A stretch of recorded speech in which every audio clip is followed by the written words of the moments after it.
Hola, es a mí que no me anda el audio porque creo que la profe está hablando, pero no estoy No, escuchando a mí nada. tampoco. No la estoy escuchando. Ah, Hola, yo tampoco la estoy escuchando, chicas. Ah, bien, bien.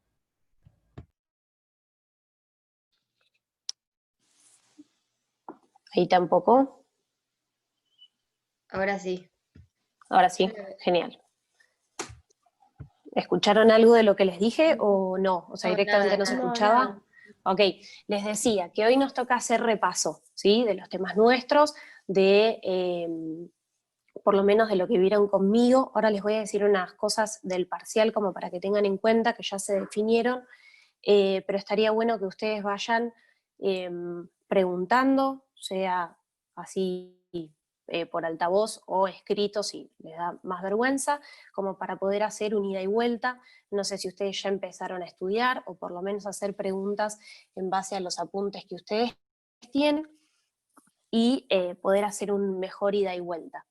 Respecto del parcial, antes de entrar en la clase de hoy, va a ser a las 3 de la tarde, confirmado, y va a haber un poco menos de preguntas porque el cuatrimestre el cuatrimestre pasado, cuando nos comentaron qué es lo que les había parecido, sí hubo muchas quejas respecto al tiempo, así que lo que vamos a hacer es que la cantidad de tiempo sigue siendo el mismo, pero va a haber menos cantidad de preguntas.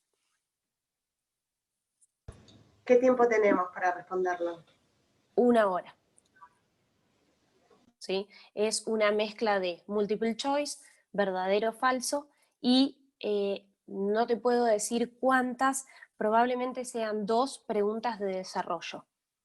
Lo más probable es que haya preguntas de desarrollo de todos los temas, pues la idea que tenemos, y aleatoriamente se elijan 2, depende cuál sea el examen que toque. Probablemente cada pregunta, no la de desarrollo, sino las otras, valgan 3 puntos cada una. ¿Sí? Y entonces al desarrollar las preguntas, las notas Sí, van a estar después, no lo van a... exactamente. Ahí Sí, está. la idea es que se corrige solo todo lo que es multiple choice y verdadero o falso, y las que son preguntas de desarrollo las corregimos nosotros manualmente. Son obviamente las que más puntos tienen, así que estará una parte y otra parte quedará una vez que nosotros las corregimos. Pero obviamente que la corrección es mucho más rápida. Profe, Dime. lo que yo le había preguntado a Pereira la otra vez que no me supo Sí, responder bien era sí, en los casos en los que hay más de una respuesta correcta y sí. respondés, no sé, son 3 puntos correctos y pones 2. ¿Es gradual ahí el porcentaje que se toma o se toma todo como incorrecto?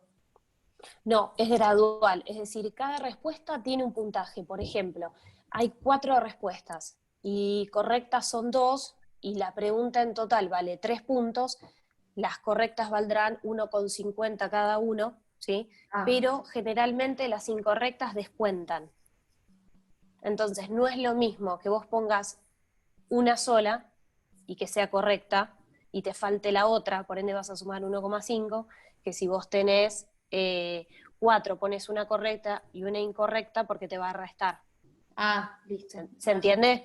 Sí, para tenerlo en cuenta, sí. Sí. Es decir, no da igual lo que contestes. A eso va el tema de descontar. Sí, sí, sí, sí, sí. Bien.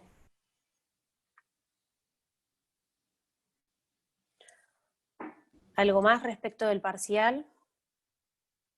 Pregunten, yo no tengo ningún problema. Si ustedes se quieren sacar dudas, no, obviamente no las preguntas, pero de cómo es, como para que ustedes lleguen un poco mejor, es secuencial. Decime a qué te referís. Se refiere a que una vez que pasás a la siguiente pregunta no puedes volver a la anterior. Mira, me parece que no estoy segura. Como lo habíamos hecho antes, vos tenés todas a la vista, es decir, no es que tenés de a una. Eh, Hay que ver cómo está organizado. Se supone que sí podés volver a la anterior,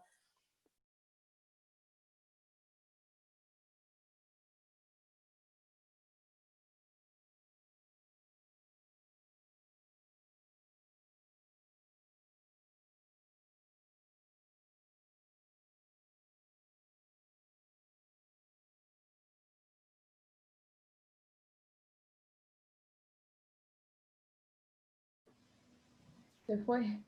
Sí, se fue.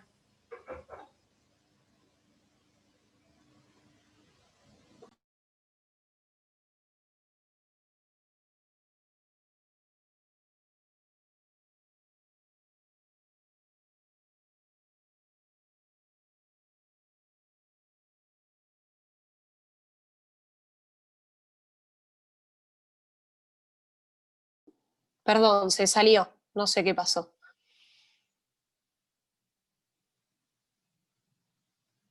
¿Estamos de nuevo?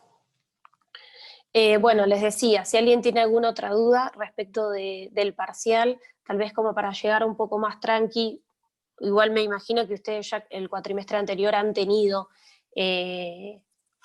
digamos, ya esta experiencia, pero bueno. Si quiere, le leo las que quedaron en el chat cuando se desconectó. A ver, Preguntaron. dale, sí, porque no las voy a Eh, tener. Pusieron. ¿Se sabe cuántas preguntas son? Probablemente sean 22. Y las verdaderas o falsas también descuentan. Sí, ¿Y dónde escribimos las de desarrollo? Ahí mismo te da el espacio. te da el espacio ahí, sí. No queda ninguna más. Bien, perfecto. Bien, un tema que había quedado, que yo les puse visible el otro día, era lo de acumulación de procesos. No sé si lo pudieron ver, si alguien tiene una duda respecto de eso, porque es algo que quedó.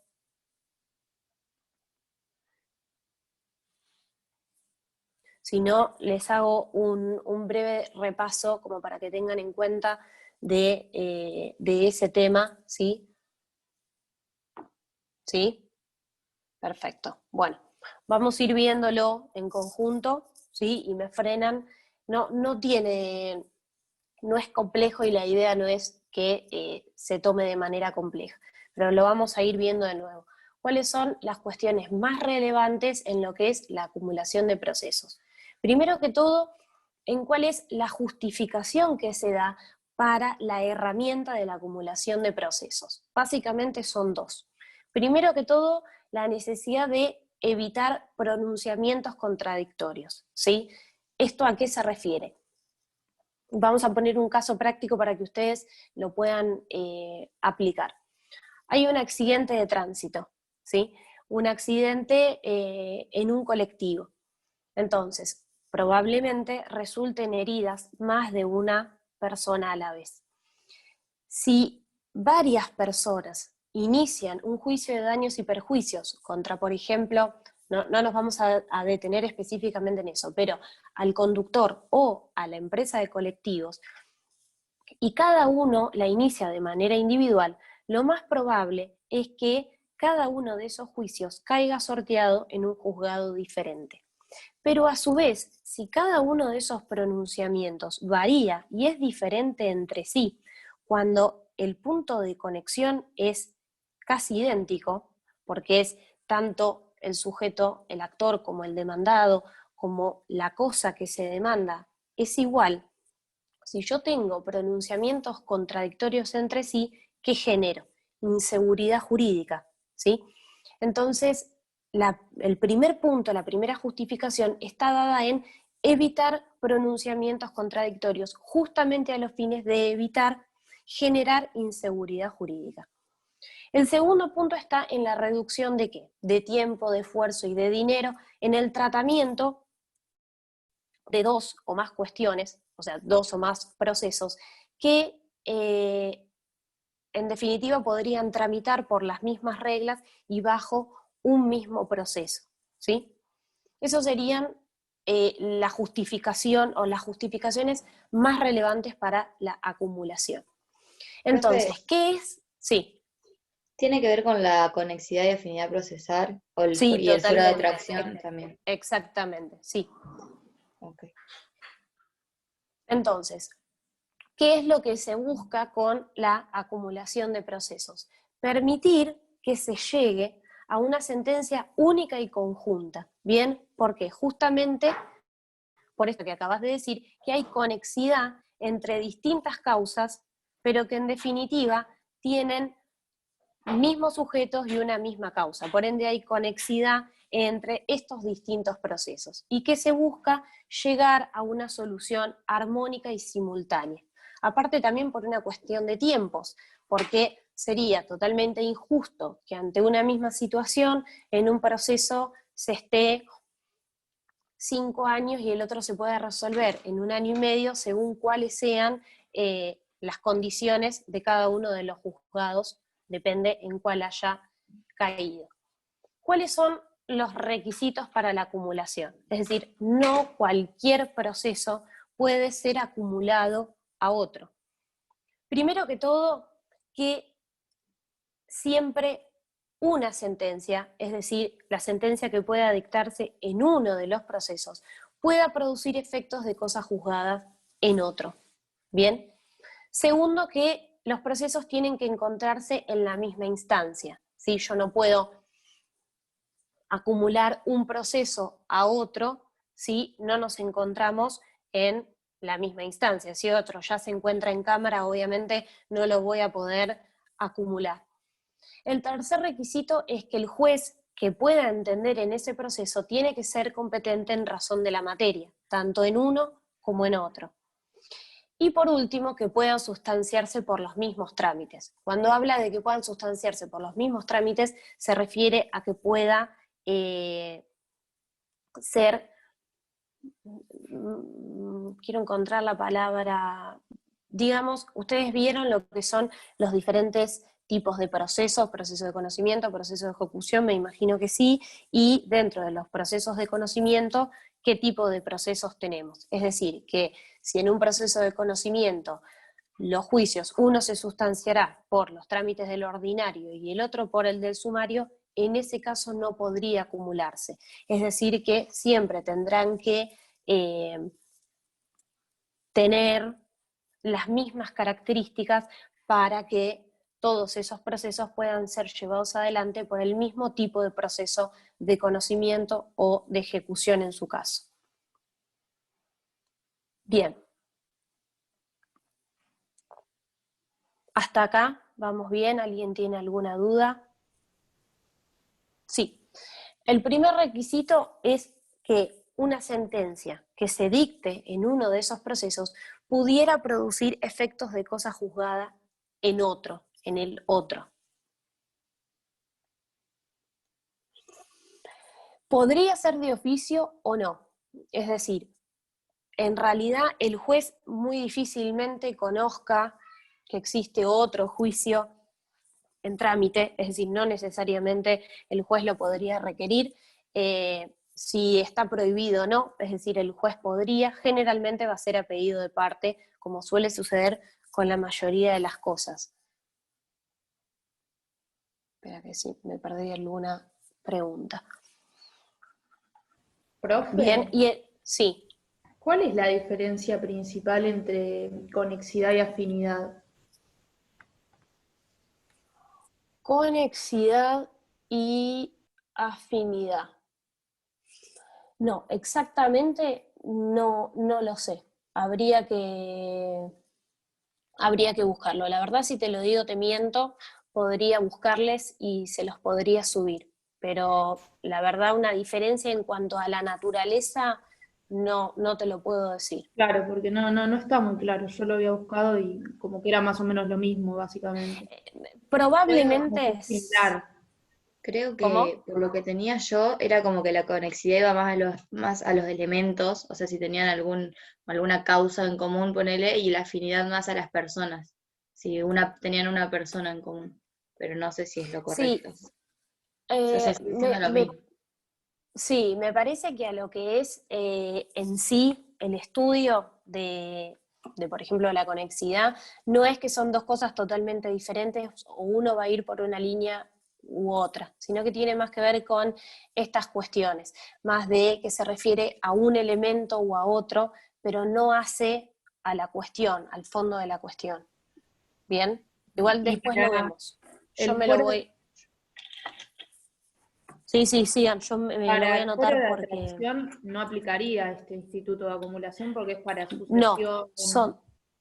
son dos cosas distintas. Claro, esa parte.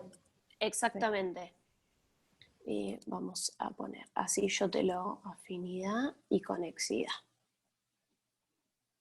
Así yo te lo busco y después te lo subo. Así te queda claro, ¿vale? Alguien había preguntado algo de un artículo, si no me equivoco, que me quedó ahí colgado. ¿De qué artículos estamos hablando? Es 188 a 194 del Código Procesal. Díganme si se los repito. ¿Sí? 188 a 194. Y alguien más me había preguntado los requisitos, creo que el primero y el último ya lo repetí, y el último es que puedan sustanciarse por los mismos trámites.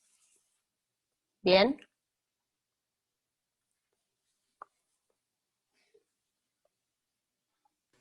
Profe, algo que no me queda claro Dale. es el tema de que cuando se habla de declinatoria e inhibitoria, No, son dos cosas diferentes. no, sí, eso sí, pero Ok, sí. ¿por qué no se puede plantear las dos a la vez, digamos? Porque en una se requiere, se cuestiona la competencia territorial y en la otra se puede cuestionar la competencia material, por ejemplo. O sea, eso siempre como me confunde ahí. A ver, espera, vamos para atrás, así te queda claro. Vos me estás hablando que acá lo que tendrías que plantear es qué en una acumulación, qué es lo que entendés vos. No, esto es aparte de acumulación, ¿eh? Lo planteo como un tema aparte, que me acordé ahora que no me quedaba claro. Ok, listo, entonces volvamos. ¿Cuál sería tu pregunta? Que en la inhibitoria y declinatoria Sí, siempre se plantea como que si procede una, no procede la otra. sí. Pero mi duda es, si en una se plantea la competencia territorial y en la otra también se puede plantear, por ejemplo, la competencia material, cuestionar, ¿por qué no se podrían plantear las dos si cuestionan competencias diferentes? Lo que pasa es que en realidad difieren en la inhibitoria y en la declinatoria ante quién lo planteas. Claro, sí. Por eso, entonces, en Ah, realidad no tiene que ver con que no puedas plantear determinada cosa, sino que cuando lo que te dicen es que vos no podés plantear ambas, se refiere a que vos no podés plantear simultáneamente estos dos institutos porque van a ir a personas distintas. No que no puedas plantear una cosa o la otra dentro de la inhibitoria o la declinatoria, sino que vos no podés al mismo tiempo plantear esto porque el que lo recepciona son dos personas diferentes. Para explicártelo muy, ¿sí? Sin palabras técnicas como para tratar de que lo entiendas. ¿Sí? Uh-huh. La inhibitoria, ¿ante quién la planteás? Ante el mismo juez, ¿no era? De la causa. Bien, ¿y la declinatoria? Ante el juez que consideras competente. Bien, entonces lo que te está diciendo es que vos no podés plantear las dos cosas al mismo tiempo porque no podrías utilizar esos dos institutos, porque si vos vas a la inhibitoria, o sea, no podés planteárselo a dos jueces diferentes al mismo tiempo, tenés que elegir una vía, claro. ¿sí? Y de última, por declinatoria cuestionás varias competencias, eso sí se puede. Claro, exactamente, sí. Listo. Bien, Sí. no está relacionado con qué es lo que podés plantear dentro de cada una, sino lo que te está diciendo que si elegís una vía, ya te queda desestimada la otra. Pero no qué tipo de competencia podés plantear. Claro. Sí, Igual también lo voy a dejar para que en la clase de repaso que viene lo vean, porque es un tema bastante importante que suele ser relevante al momento del examen, ¿sí? Para que puedan tener un repaso de nuevo de eso. Declinatoria. Bien, espera que alguien me hizo una pregunta, me parece, en el medio. Con respecto al parcial de las de desarrollo, ¿cuántas bien tenemos que tener? Y el tema es el siguiente. Ahora sigo con esto, pero me detengo en la pregunta. Generalmente las de desarrollo tienen un puntaje muy superior a las preguntas a las otras. Por ende, mínimo hay que tener, es decir, si queremos hacer cuentas matemáticas, si una está mal, la otra tiene que estar excelente, ¿sí? Sin embargo, si las dos no están excelentes, pero están contestadas y cumplen con los requisitos, teniendo las dos bien, está más que bien también.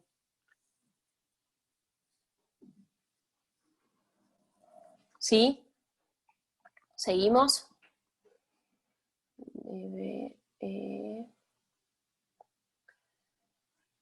Espera, alguien me hizo... A ver, bueno, espera, vamos a agarrar el código.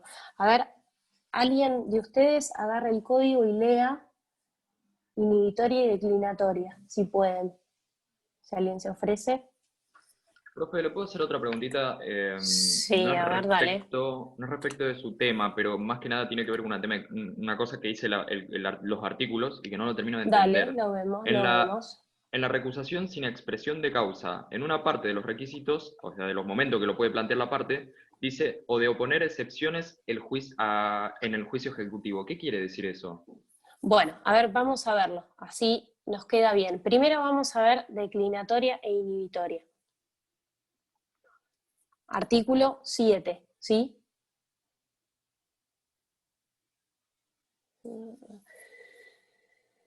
Bien, lo que hablábamos del tema de las vías está en la última parte del artículo 7, que no me acuerdo quién me lo preguntó, que dice, elegida una vía, no podrá en lo sucesivo usarse la otra. Bien, después artículo 8, que habla de declinatoria e inhibitoria, dice la declinatoria se sustanciará como las demás excepciones previas y se remitirá la causa al juez tenido por competente. Artículo 9, planteamiento y decisión de la inhibitoria, si entablada la inhibitoria, el juez se declarara competente, librará oficio, perfecto. Artículo 10, trámite de la inhibitoria ante el juez requerido. ¿Sí? ¿Va?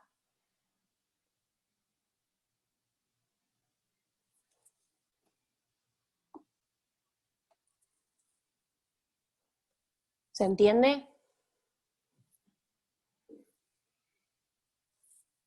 Hola. ¿Estoy sola? Sí, sí, se entiende. Bien. Ok.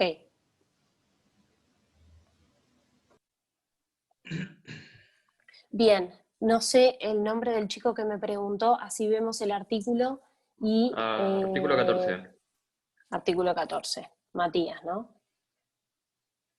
Bien, recusación sin expresión de causa. Los jueces de primera instancia podrán ser recusados sin expresión de causa. El actor podrá ejercer esta facultad al entablar la demanda o en su primera presentación. Bien, el demandado en su primera presentación, antes o el tiempo de contestarlo, de poner bien. Si el demandado no cumpliere esos actos, no podrá ejercer en adelante la facultad que confiere el artículo. Bien, ¿qué es lo que no te queda claro? Eso de oponer excepción en el juicio ejecutivo, ¿qué quiere decir? Llevándolo a lo práctico. Está bien. Cuando nosotros tenemos un juicio ejecutivo, ¿sí? ¿Cómo se da? ¿Ustedes lo vieron? ¿Tienen idea de cómo es el trámite del juicio ejecutivo? No, profe. Ah, ¿no lo vieron? No.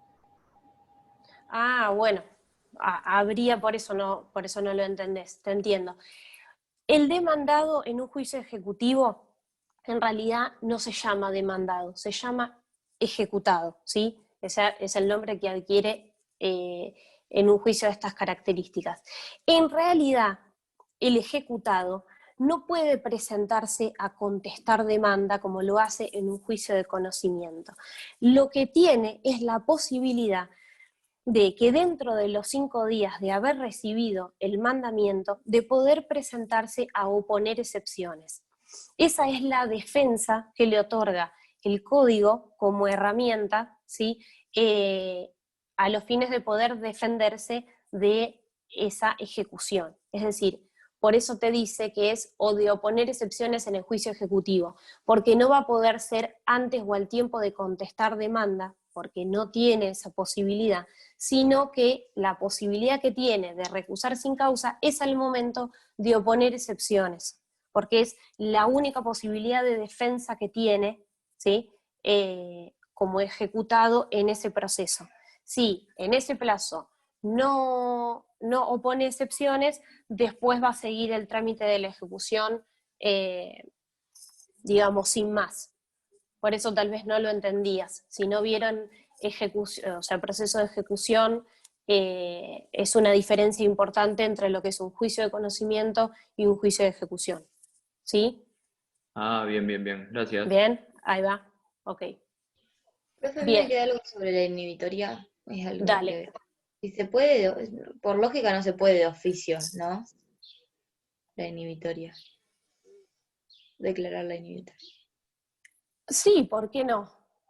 O sea, Porque no serviría solamente para la competencia territorial y el juez no sabe si las partes acordaron la prórroga de la competencia. bueno, habría que ver qué dice el demandado. Sí, podría ser tácito, entiendo.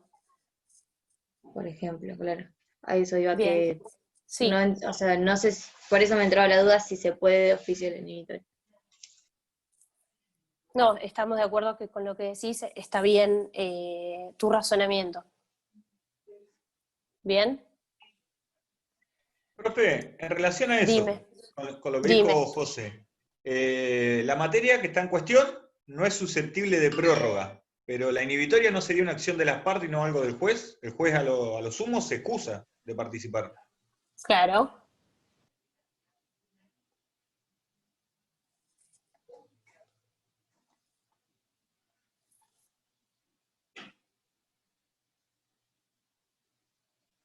Bien, espera. Estoy leyendo. Pregunta la instancia profesor.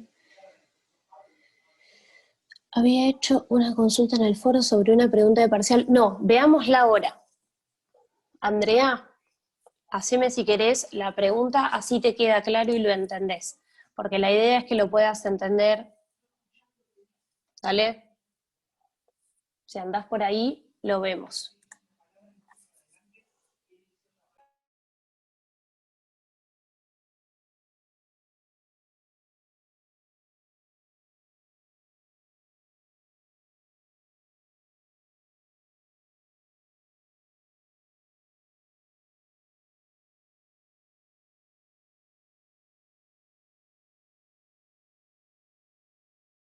Bueno, ahora leo yo la pregunta. Andrea me hizo una pregunta interesante en el parcial, que estuvo en el parcial anterior, que relaciona dos temas, ¿sí? Que probablemente las preguntas tiendan a ser así. Así que ahora se las voy a leer, así ustedes también lo pueden razonar.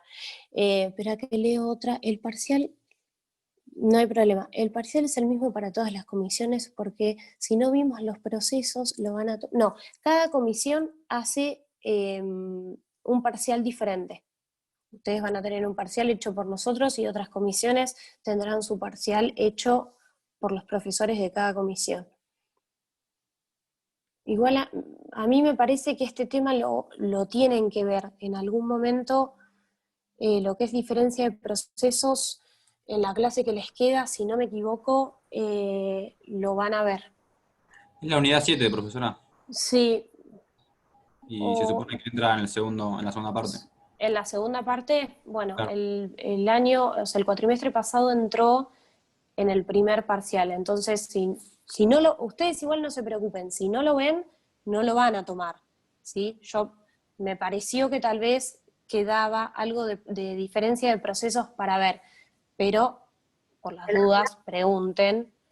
La unidad 6, el punto 3, habla de las diferencias en la estructura de los distintos procesos. Debe ser eso que Eso todavía es, no lo eso vi. es. Listo. Probablemente, yo les digo con casi total seguridad que eso lo van a ver. Si Hay es un el punto PowerPoint 6, sí. de eso. Y la Ah, profesora bueno. dijo que lo leamos. Sí, Está léanlo. ¿Qué es? ¿Alguien sabe? Es todo estructura de los procesos. Bueno, si quieren ahora lo revisamos, no hay problema. Profe, Sí. pero ese punto habla de estructura de los procesos civil, penal, laboral, contencioso, administrativo de familia, digamos, no es que dice Es más conocimiento y amplio. ejecutivo. No se meten tanto en la estructura ya del proceso de conocimiento y de ejecución, No, digamos, claro, eso sino queda que más habla en de la estructura. Listo, la no. 7. Entonces, limítense a lo que diga el apunte o dentro del punto de la bolilla 6. Entonces está Claro, perfecto. porque la unidad 7.4 dice procesos de ejecución, características y todo eso. Bien, no, eso ya es bien específico del proceso de ejecución. No, Claro. Profe, una ¿está? preguntita con lo que dijo de acumulación. ¿Está ligado a Dale. economía procesal? ¿A la Sí, economía procesal? totalmente. Ah, Sí, bien, bien. es el principio que por excelencia estaría receptando. Bien, entonces, Andrea, si no me equivoco, Andrea, vos me hiciste una pregunta respecto a una de las preguntas del cuatrimestre anterior, que fue, explique en qué supuestos el Estado puede crear fuentes de derecho procesal. ¿A alguien se le ocurre, no Andrea, así para que ustedes vayan pensando, ¿a alguien se le ocurre a qué está apuntada esta pregunta? ¿En qué casos el Estado puede crear fuentes de derecho procesal? La Sí, ley, por pero ejemplo, claro, el Bien, poder legislativo bien. a ¿Qué partir de más? la ley, el los fallos poder, plenarios, la jurisprudencia en sí también, o Bien, sea, también. las bien, reglamentos y bien, acordadas Acordar bien. los es un decretos. imperio del Estado, o sea, del Poder Judicial, Bien, por ejemplo. entonces, lo primero que tienen que pensar cuando hay una pregunta de estas características, y estamos hablando de en qué supuestos el Estado puede crear fuentes de derecho procesal, tienen que pensar dos cosas a la vez. Primero, hacer un punteo de cuáles son todas las fuentes que vimos y ustedes conocen que aplicarían al derecho procesal. Y de ahí tener en cuenta cuáles son todas las funciones del Estado una por una, tanto funciones propias como funciones impropias. Bueno, una de las funciones propias del poder del Estado es el poder legislativo. Bueno, el poder legislativo, ¿qué hace? Bueno, leyes. ¿La ley es una fuente del derecho procesal? Sí. Entonces, en este supuesto, ¿el Estado estaría creando fuentes de derecho procesal? Sí. Entonces, tienen que tratar de unir una cosa con la otra. ¿Cuáles son todos aquellos supuestos en los cuales el Estado va creando diferentes cosas, como puede ser la ley, como pueden ser dentro del Poder Judicial reglamentos y acordadas, o dentro de lo que es el Poder Ejecutivo, eh, decretos de necesidad y urgencia. Bueno, todos esos, a su vez, pueden crear fuentes de derecho procesal, y ahí está la pregunta. ¿Bien? Por lo tanto, ya se les va a contestar la siguiente pregunta, que es, determinen cada supuesto si constituye función propia o impropia respecto del poder del que emana. Y bueno, ahí habría que determinar, ¿una ley emana del poder legislativo? ¿Es una función propia o es una función impropia del poder legislativo? Los reglamentos y las acordadas. Exactamente, los reglamentos y las acordadas son una función impropia del Poder Judicial, porque en realidad dentro de qué fuente del derecho procesal se encuentran. La ley. La ley. Bueno, entonces es una función impropia del Poder Judicial. Y así con cada una, lo mismo que los decretos de necesidad y urgencia. Bueno, es una función de qué tipo y de quién. Impropia del Ejecutivo. Propia del legislativo. Exactamente, del Ejecutivo. Entonces, ¿dentro de qué clasificación de fuentes se encuentra cada una de las que mencionó en los puntos anteriores? Acá no está relacionado con los supuestos dentro del Estado, es decir, de qué función cumplen dentro del Estado, sino de a qué fuente aplica dentro de lo que es derecho procesal. Entonces, estábamos hablando de reglamentos y acordadas, que dijimos que dentro de lo que es el Estado es una función impropia del Poder Judicial, pero dentro de qué fuentes o de qué clasificación de fuentes la encontramos, dentro de la ley, ¿sí? Es decir, que hay que desgranar cada uno y relacionarlo con las funciones del Estado. Andrea, ¿ahí va mejor? Genial, era lo que creía. ¿Algo contesté mal? Ok. Bueno, estaba como para revisar. No sé en qué te habrás equivocado como para poder sacarte esa duda, pero me interesa que que ahora te quede claro, que lo entiendas. Entonces sería ley, acordadas, está bien. Perfecto, bien. Profesora, Dime. hay una pregunta parece que el cuatrimestre pasado que no me quedó del todo claro, que no estoy seguro a qué se Dale, refiere. Que decime. dice, para que la Sí, ley perdón. sea tal, la misma debe Sí, ser general, obligatoria y abstracta. La duda está en a qué se refiere con que la ley sea tal, porque vimos dos conceptos de ley formal y ley en sentido material. Entonces, si es claro. en sentido formal, no necesariamente tiene que ser así, y si es en sentido material, sí, o sea, depende de la interpretación que se dé. Por eso la duda está en a qué se refiere con que la ley sea tal, ¿no? Que la ley sea ley, es decir, que sí o sí, para que la ley sea considerada tal, tiene que ser obligatoria y esas características. La respuesta sería que no. Entonces se refiere a la ley en sentido formal. No, a la ley en sí. O sea, lo que te está diciendo básicamente es que sí o sí, como regla general, para que la ley pueda ser considerada ley, tiene que cumplir con esas características. No, solamente tendrá que cumplir con esas características si estamos hablando de ley en sentido material. Para que esa respuesta sea verdadera, hubiera tenido que decir, para que la ley lo sea en sentido material, tiene que ser tal, tal y tal. ¿Bien?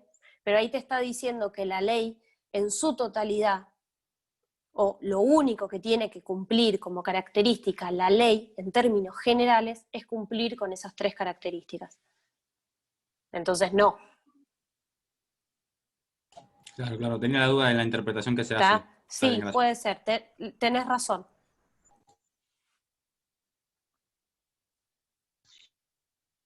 Yo tengo una duda en cuanto a competencia, no sé si te la pregunto a vos o nos va a dar, o a la que A nos ver, dio dale. Yo, Igual porque, tienen clase de repaso el miércoles también, ¿eh? No se olviden de sí, este por eso, tema.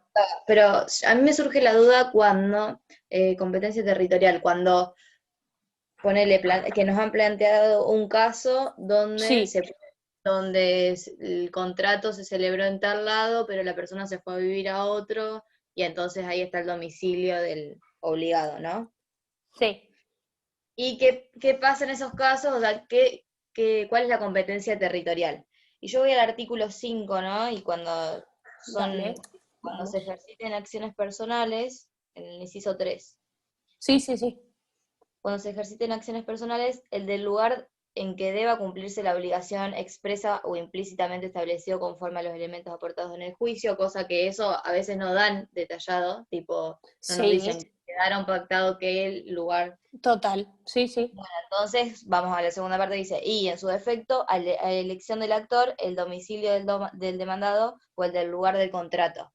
Sí, O sea, que eso queda para que el actor lo elija. Entonces, exacto. no hay solamente una competencia territorial en este caso. O sea, No, nosotros tendríamos que poner que puede ser uno u otro. exactamente. Ah, perfecto. Yo porque Bien. siempre nos decían como, hay un solo juez competente en tal caso, ponele, pero no, acá puede ser uno u otro. Sí, Perfecto. bien.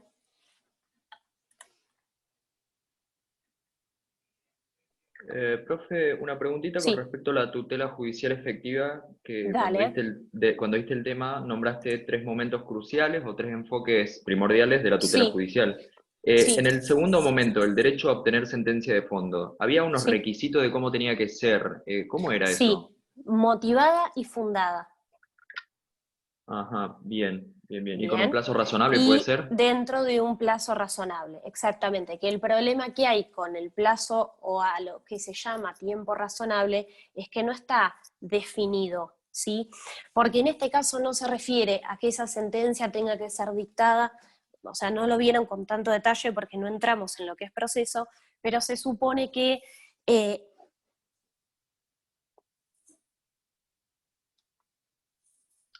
perdón, me llaman por teléfono y se me traba el Zoom. Se supone que una sentencia en un proceso de conocimiento ordinario, por ejemplo, hay que dictarla dentro de los 50 días, ¿sí? Sin embargo, no se está refiriendo cuando hablamos de tiempo razonable a lo que específicamente diga el código, sino que es a obtener una sentencia de fondo desde que se inicie ese proceso. El plazo razonable está referido a que todo ese proceso, desde que yo accedo a la justicia hasta que obtengo una sentencia de fondo, tiene que ser en un plazo razonable para que ese proceso no se extienda en el tiempo de manera indefinida, ¿sí? Porque si no, ahí también se encontraría violado el derecho a la tutela efectiva y al debido proceso, ¿sí? Ajá, bien, gracias. ¿Bien?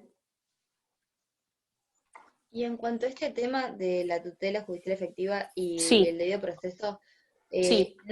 los principios que entran, o sea, que entran dentro del debido proceso, ¿lo vamos a ver en Sí. alguna otra unidad?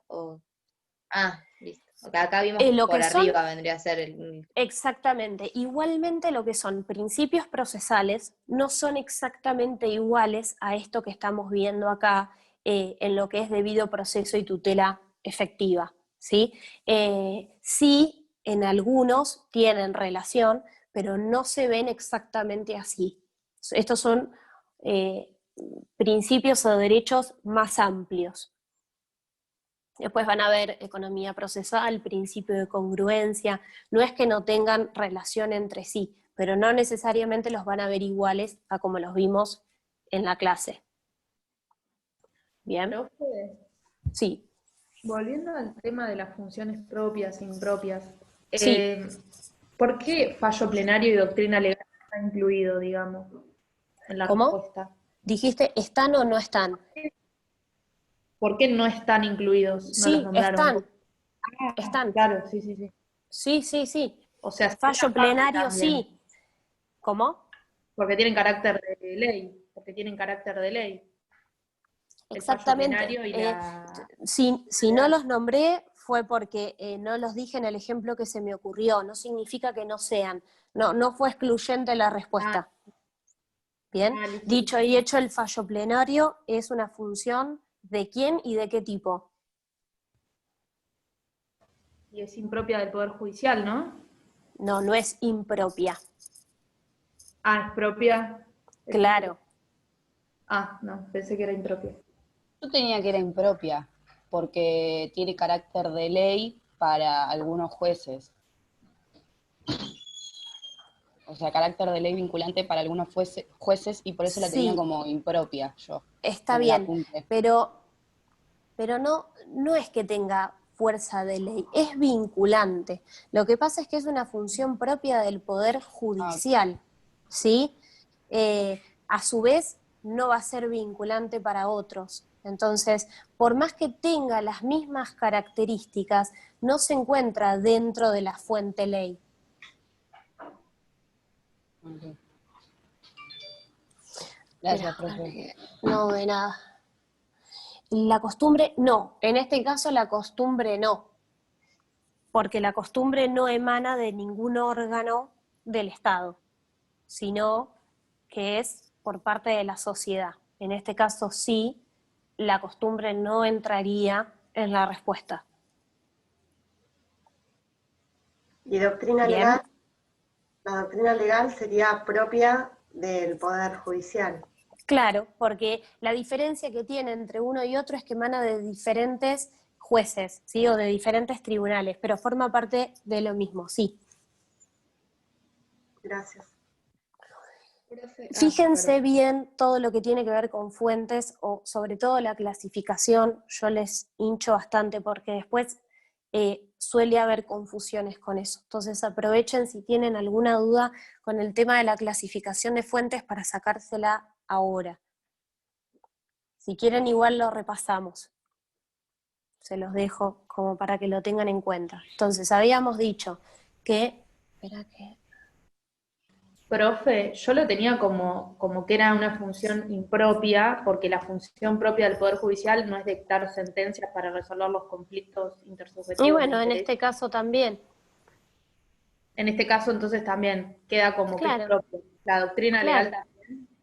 Claro, la diferencia es que la doctrina legal emana de otro tribunal, o sea, de un tribunal diferente, que no son las cámaras de apelaciones, Sí.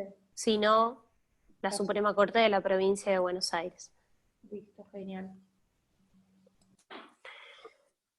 Profe, y hay 3 modalidades de la costumbre, ¿no? Exactamente, sí. Ahí vamos con eso. Pero primero les refresco la clasificación y ahí vamos con los 3 tipos. Clasificaciones en realidad hay un montón. Las que vimos nosotros es primaria y secundaria y obligatoria y no obligatoria. ¿A qué se refiere con primarias y secundarias? Que aquellas que sean primarias van a ser fuentes que existan por sí mismas y las secundarias son aquellas que dependen de otras fuentes para existir. ¿Bien? Entonces, ¿cuáles son primarias? La ley y la costumbre. Solamente. ¿Y cuáles son secundarias? La jurisprudencia y la doctrina. Y después tenemos la otra clasificación que vimos en obligatorias y no obligatorias. Obligatorias se refiere a que en caso de existir y que puedan resolver un conflicto, tienen que ser aplicadas, y no obligatorias son aquellas que pueden ser traídas a los fines de resolver un conflicto, pero no son de aplicación obligatoria. Obligatorias van a ser la ley, la costumbre, los fallos plenarios, y la no obligatoria va a ser la jurisprudencia y la doctrina.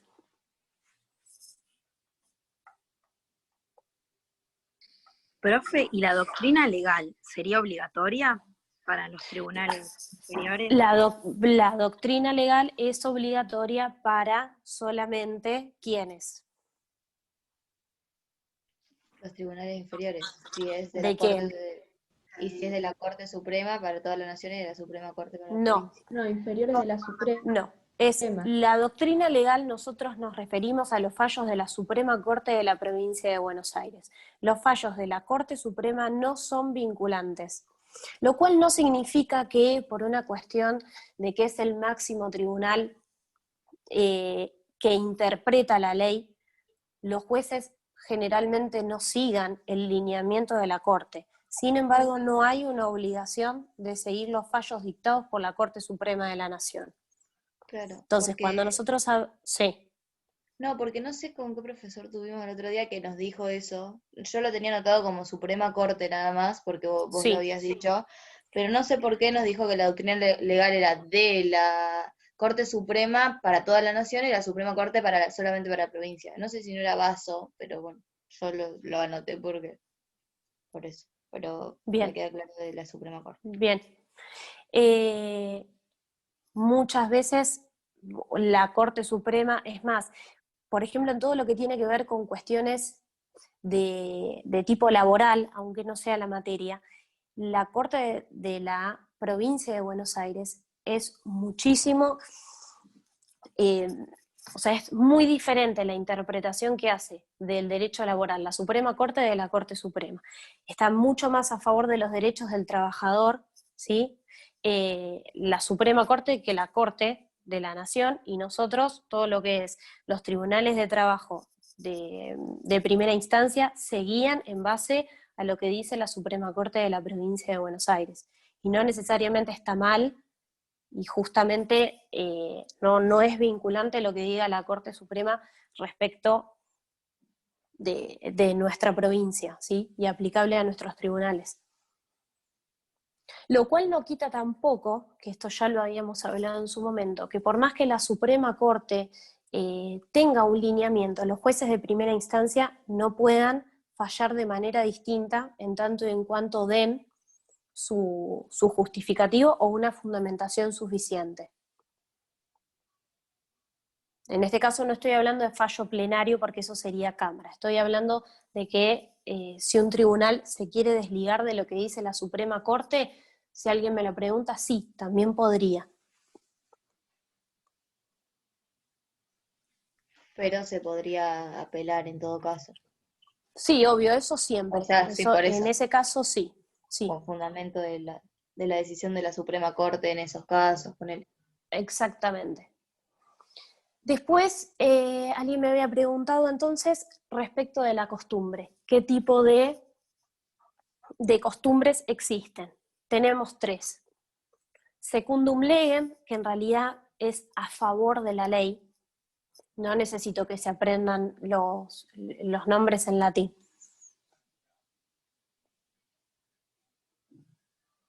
A favor de la ley, ¿qué significa?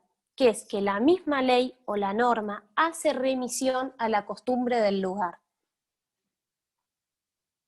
Es decir, que en vez de que la misma norma dé la solución a un caso, establece que la misma será en relación a lo que la costumbre del lugar determine. ¿Sí?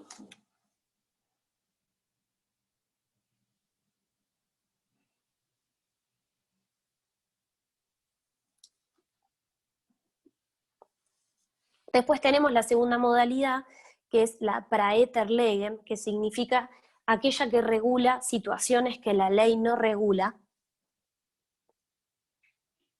que son aquellas situaciones que directamente no son tenidas en cuenta por la ley. Es decir, que no existe una solución. Por ende, lo que se genera es una laguna del derecho.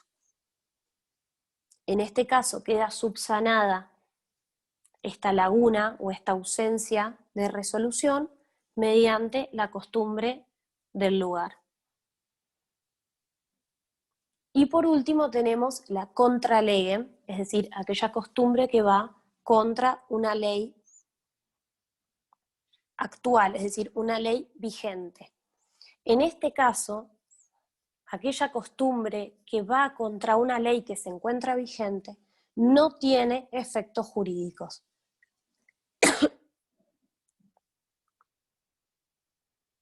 ¿Sí? ¿Eso se entiende?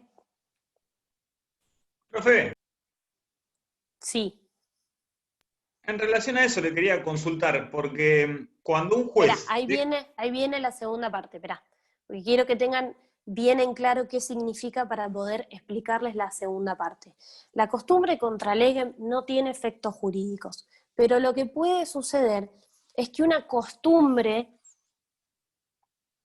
derogue a una ley por desuso. ¿Sí? Esto es diferente. En este caso hay una ley que existe, pero que es de imposible aplicación por el paso del tiempo. Entonces, lo que surge es una costumbre que viene a subsanar una ley que no se puede aplicar.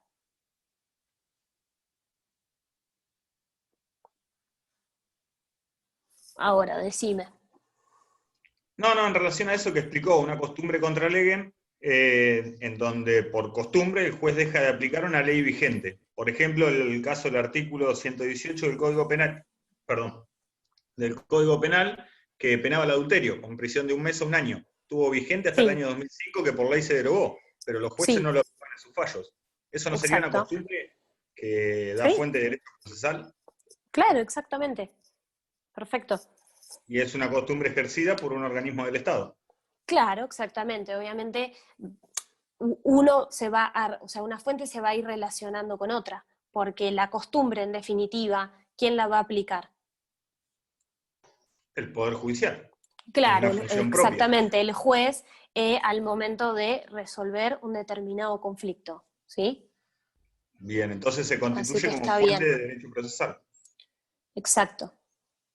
Lo que están hablando en el chat está perfecto. Yo lo contesté, pero como que se contestó en privado para Josefina y en realidad era para Aldana. Pero está bien, ¿sí? Exactamente. Bien. ¿Alguien tiene alguna otra duda que quieran que repasemos? Yo tengo una última, perdón. Dale. No. En cuanto a la competencia de nación, mejor dicho, a la Corte directamente, porque es originaria de la Corte, según las personas que intervienen.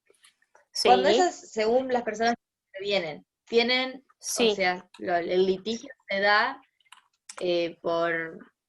por problemas personales, no políticos, o que tengan que ver con la función de, por ejemplo, embajador, ministro, lo que sea. También es competencia de nación, por más que sean asuntos personales y no que tengan que ver con la profesión o la función que ejercen en el Estado. Si me lo decís así, parecería que no, pero ¿te estás refiriendo a cualquier persona o a embajadores o ministros? Por ejemplo, embajador, vamos a poner embajador.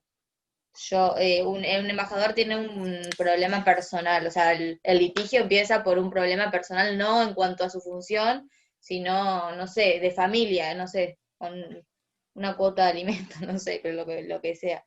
Ahí, la competencia es de nación, o tiene que ver con la función de embajador la competencia que te corresponde a nación. Es una buena pregunta. Pasa que dice, de las causas concernientes, embajadores o ministros, a las personas que compongan la alegación o a individuos de su familia o personal doméstico. Pueda proceder con arreglo al derecho de gentes. En principio parecería que es en cualquier caso. Okay. ¿Sí? En ese caso también sería originaria, de hecho, porque para... Sí, sí. Perdón.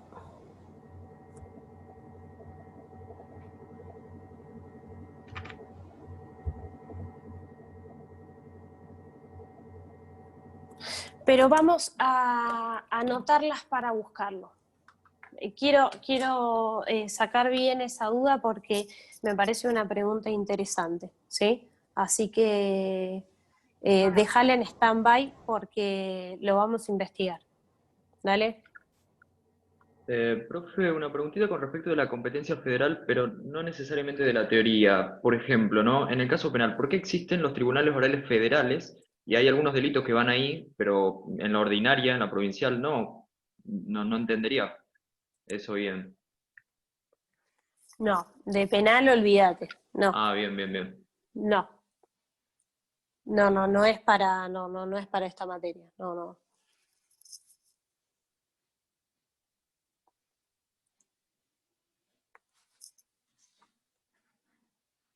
Bien. Espera, alguien, no sé si.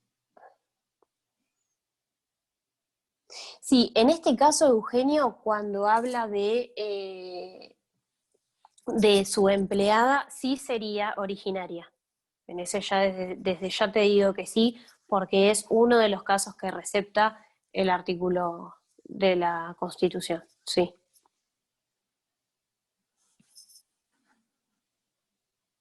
Bien. Bueno, muy bien. ¿Algo más? ¿Alguna otra duda que tengan? Creo que tienen el miércoles y no sé si tienen otro día más.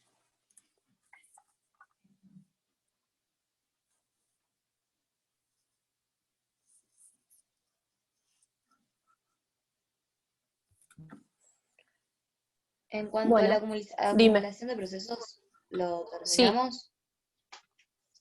Sí, quedó simplemente, espera que volvemos para atrás por las dudas. Que sea relevante, dice que esto, bueno, lo habíamos tratado antes, que puede ser a petición de parte o de oficio también, es decir, no quedaría excluida esa posibilidad. Y otra cosa importante es frente a cuál procede la acumulación, es decir, a cuál se acumulará. Es aquel que se haya, o sea, en el expediente en el cual se haya notificado primero la demanda. ¿Sí? Ese proceso será el que quedará arraigado, por decirlo así, y frente al cual se podrán acumular los distintos procesos.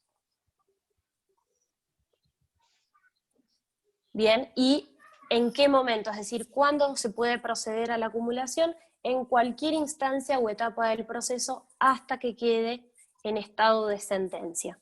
Es decir, hasta el llamamiento de autos para sentencia o que haya quedado la causa para resolver. ¿Sí?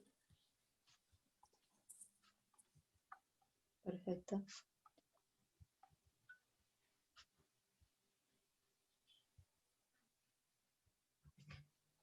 Otra cuestión, los efectos de la acumulación, que son dos. Primero que todo, que se van a suspender los procesos hasta que quede resuelto la procedencia de la acumulación. Y, por supuesto, el efecto por excelencia es el dictado de una sentencia única. ¿Sí?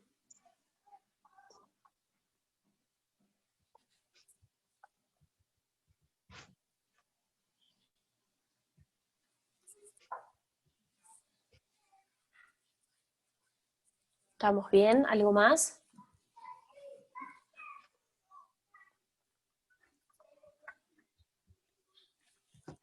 De mi parte no ¿No? me acuerdo que tenga que Bueno. preguntar nada más. ¿Hasta cuándo suspender los procesos? Hasta que se resuelva que procede la acumulación. Es decir, que si hay un planteo en el cual una de las partes entiende que se tendrá que acumular a otro proceso en trámite, se van a suspender esos dos procesos hasta que se resuelva que procede la acumulación. ¿Sí? Perfecto. Las acordadas, ¿de qué poder, o sea, de qué poder emanan las acordadas y los reglamentos? Del Poder Judicial. Y es una función impropia del Poder Judicial porque como fuente está receptado como la ley.